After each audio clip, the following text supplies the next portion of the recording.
शांताकारं भुजंगशयनं पद्मनाभं सुरेशं विश्वाधारं गगनसदृशं मेघवर्णं शुभांगं लक्ष्मीकान्तं कमलनयनं योगिभिर्ध्यानगम्यं वंदे विष्णु भवभयहरं सर्वलोकैकनाथं।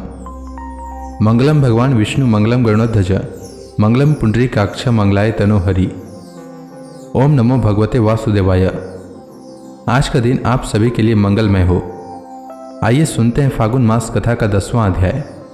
श्री मैत्रेय जी आगे कहते हैं, ध्रुव के पितामह स्वयंभू मनु ने देखा कि विचित्र रथ पर चढ़े हुए ध्रुव अनेकों निरपराध यक्षों को मार रहे हैं, तो उन्हें उनके ऊपर बहुत दया आई। वे बहुत से ऋषियों को साथ लेकर वहां आए और अपने पौत्र ध्रुव को समझाने लगे। मनु जी ने कहा, बेटा बस अधिक क्रोध करना ठीक नहीं।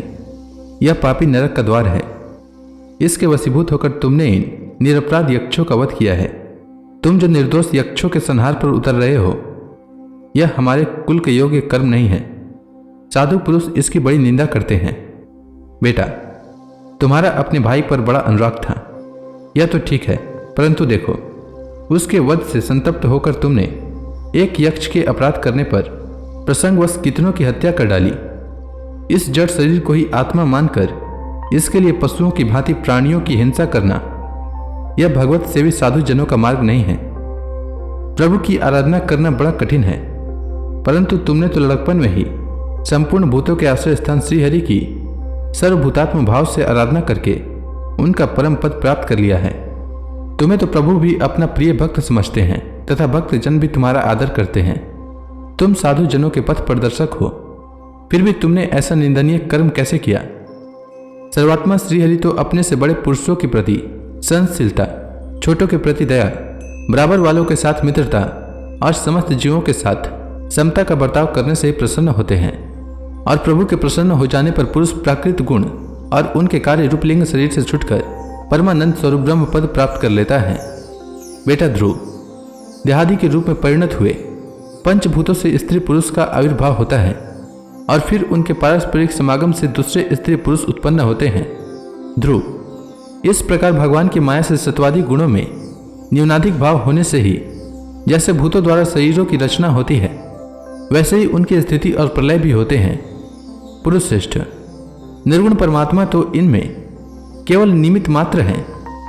उसके आशय से यह कार्य कारणात्मक जगत उसी प्रकार भ्रमता रहता है जैसे चुंबक के आशय से लोहा। काल शक्ति के द्वारा क्रमशः सत्वादी गुणों में शोभ होने से लीला में भगवान की शक्ति भी सृष्टि आदि के रूप में विभक्त हो जाती है। अतः भगवान अकर्ता होकर भी जगत की रचना करते हैं और संहार करने वाले न होकर भी इसका संहार करते हैं।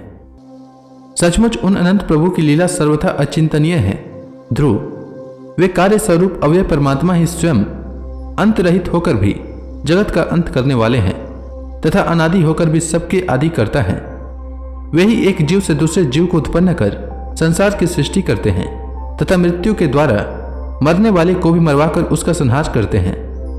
वे काल भगवान संपूर्ण सृष्टि में समान रूप से अनुप्रविष्ट हैं। उनका न तो कोई मित्र पक्ष है और न शत्रु पक्ष।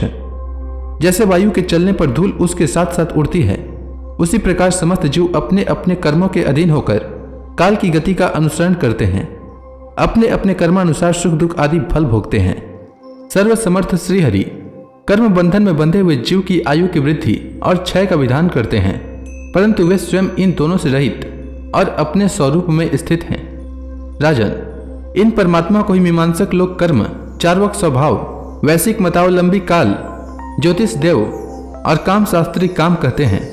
वे किसी भी इंद्रिय या प्राण के विषय नहीं हैं। मदादि अनेक शक्तियां भी उन्हीं से प्रकट हुई है। वे क्या करना चाहते हैं, इस बात को भी संसार में कोई नहीं जानता। फिर अपने मूल कारण उन प्रभु को तो जान ही कौन सकता है। बेटा, एक कुबेर के अनुचर तुम्हारे भाई को मारने वाले नहीं हैं, क्योंकि मनुष्य के जन्म मरण का वास्तविक कारण तो ईश्वर है।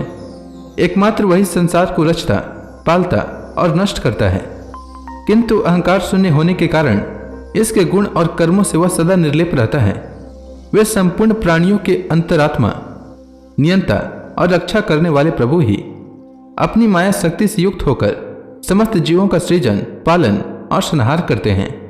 जिस प्रकार नाक में नकेल पड़े हुए बैल अपने मालिक का बोझ ढोते रहते हैं, उसी प्रकार जगत की रचना करने वाले ब्रह्मादि भी नाम रूप डोरी से बंधे हुए उन्हीं का आज्ञा का पालन करते हैं। वे अभक्तों के लिए मृत्यु रूप और भक्तों के लिए अमृत रूप हैं तथा संसार की एकमात्र आश्रय हैं। तात, तुम सब प्रकार उन्हीं परमात्मा की शरण लो। तुम 5 वर्ष की अवस्था में अपनी सौतेली माता के वाक बाणों से मर्माहत होकर माँ की गोद छोड़कर वन को चले गए थे।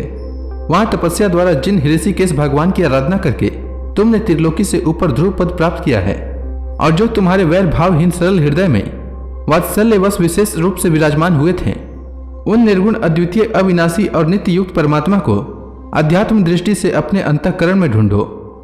उनमें यह भेदभावमय प्रपंच न होने पर भी प्रतीत हो रहा है। ऐसा करने से सर्वशक्ति संपन्न परमानंद स्वरूप सर्वांतर्यामी भगवान अनंत में तुम्हारी सुदृढ़ भक्ति होगी और उसके प्रभाव से तुम मैं मेरे पन के रूप में दृढ़ हुई अविद्या की गांठ को काट डालोगे। राजन, जिस प्रकार औषधि से रोग शांत किया जाता है, उसी प्रकार मैंने तुम्हें जो कुछ उपदेश दिया है उस पर विचार करके अपने क्रोध को शांत करो। क्रोध कल्याण मार्ग का बड़ा ही विरोधी है। भगवान तुम्हारा मंगल करे। क्रोध के वशीभूत हुए पुरुष से सभी लोगों को बड़ा भय होता है। इसलिए जो बुद्धिमान पुरुष ऐसा चाहता है कि मुझसे किसी भी प्राणी को भय न हो और मुझे भी किसी से भय न हो, उसे क्रोध के वश में कभी नहीं होना चाहिए। तुमने जो यह समझ कर कि ये मेरे भाई के मारने वाले हैं, इतने यक्षों का संहार किया है, इससे तुम्हारे द्वारा भगवान शंकर के सखा कुबेर जी का बड़ा अपराध हुआ है। इसलिए बेटा, जब तक कि महापुरुषों का तेज हमारे कुल को आक्रांत नहीं कर लेता, इसके पहले ही विनम्र भाषण और विनय के द्वारा शीघ्र उन्हें प्रसन्न कर लो। इस प्रकार स्वयंभू मनु ने अपने पौत्र ध्रुव को शिक्षा दी। तब ध्रुव जी ने उन्हें प्रणाम किया। इसके पश्चात वे महर्षियों के सहित अपने लोक को चले गए। तो इसी के साथ यह अध्याय समाप्त हुआ। इसके आगे ध्रुव जी ने क्या किया वह मैं कल के अध्याय में सुनाऊंगा। तब तक के लिए भगवान हरि का नाम लेते रहें। तो प्रेम से बोलिए भगवान विष्णु की जय, श्री कृष्ण भगवान की जय, समस्त देवी देवताओं की जय।